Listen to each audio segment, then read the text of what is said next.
When people think of Kansas, they don't always think of a place that's very scenic and beautiful.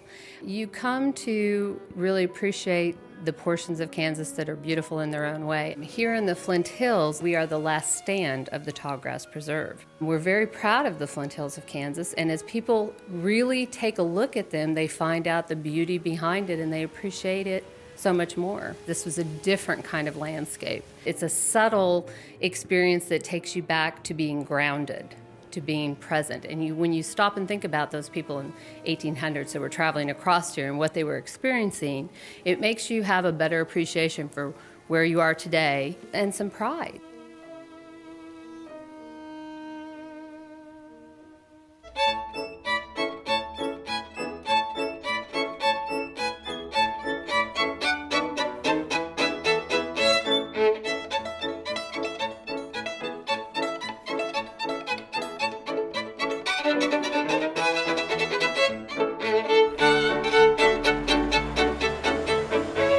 How does it affect the culture of Council Grove that it is a town that originated off of the Santa Fe trails? It was a major road west, and that is what has made Council Grove what it is today. They signed the treaty with the Osage Indians to bring safe passage for the Santa Fe Trail to go all the way to New Mexico. Prior to that, you took your chances of the Indians attacking you and not. And because we have that heritage in us of the Santa Fe Trail and people working together and being able to make ends meet, that's what we do here in Council Grove to this day.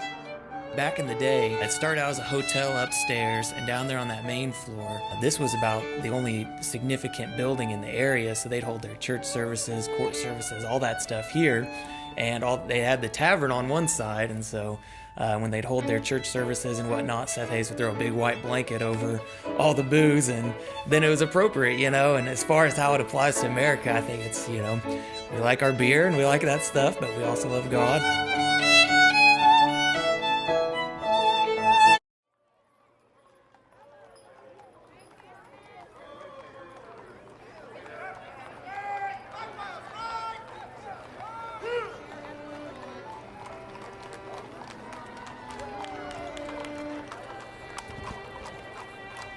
One of the changes that has been in our culture that has been written about a lot is that increasingly people are more and more distrustful of experts. And I think part of that comes from the American culture of identifying as a democracy where everyone's voice matters. How do people balance, a desire to believe that anyone can do a job in politics with this idea that, well, sometimes it does take an expert? Well, I think what you have to do in situations like that is you have to have a lot of participation. You have to have people that can ask questions and feel free to ask questions and then participate in the decision making. Because if they feel they're locked out of it, then that's where they feel, why do I care at all? But in Lawrence, we have more organizations, more neighborhood associations, more advisory boards, more, just groups that form to be interested and involved and participate in the decision making than you would believe. I mean, it's a lot of work. I do think American culture is about a certain work ethic, honestly, and this idea that there are problems that come up, but that you can solve those if you are, first of all, just gritty enough to keep at it. And so I think that for me, growing up in rural culture, that made sense, but also even as I'm an academic and I teach at Washburn University, the same sort of work ethic applies. And then I'm dealing with students who are first generation college students as well, and so that's usually the common ground that we have is I can at least say, well, you know what, you're going to figure this out, it's brand new, it may be totally foreign to you in some ways, but you're adaptable, you'll figure it out. And I do think that that's something that's important about the more shared American culture that we have.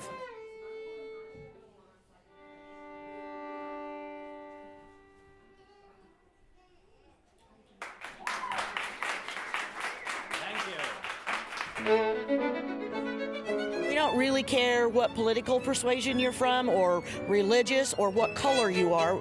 Those things don't make a difference in a small town. We all work together and we're going to do everything that we can do to bring the cultures together so that we can have a great place for our kids to live, for us to live, a great place to work, and a safe environment for everybody. giving their kids the best they can.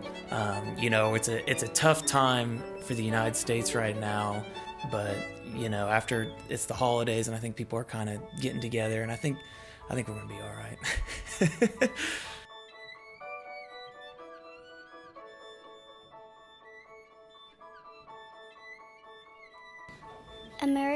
I think American culture is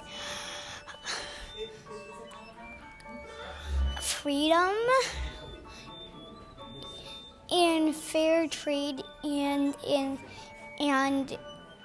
kindness over immigrants that come here.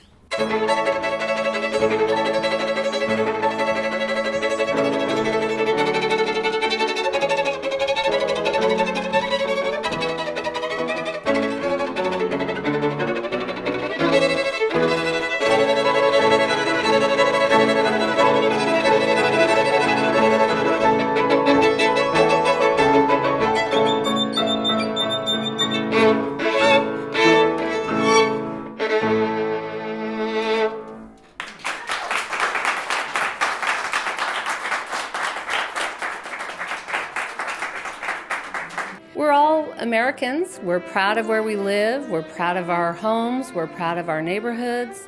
And I hope that we continue to be that way. It's going to be challenging as we move forward. We're a very fast-moving culture, and it'll be interesting to see.